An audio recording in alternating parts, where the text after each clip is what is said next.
hava limanına gəlmədən öncə bilməli olduğumuz cümlələr. Gəlin nəzər salaq. I'd like to check in for my flight to Istanbul. Yəni İstanbula olan uçuşum üçün qeydiyyatdan keçmək istəyirəm. Do you have any luggage to check? Təhvil verəcəyiniz bagajınız var.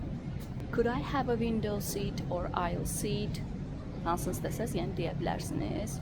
Yəni bu deməkdir ki, pəncərə kənarı yoxsa keçid tərəfdə olan oturacaq istəyirsiniz.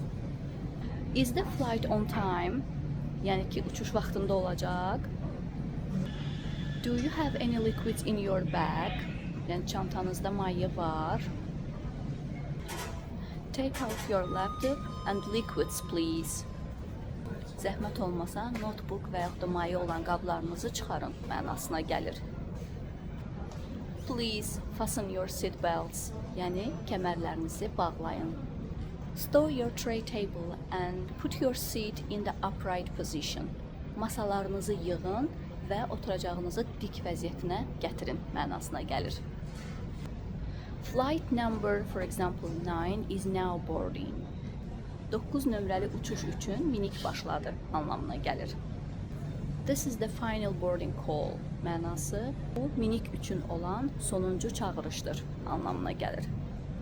My suitcase is damaged. Yəni ki, mənim çamadanım zədələnibdir.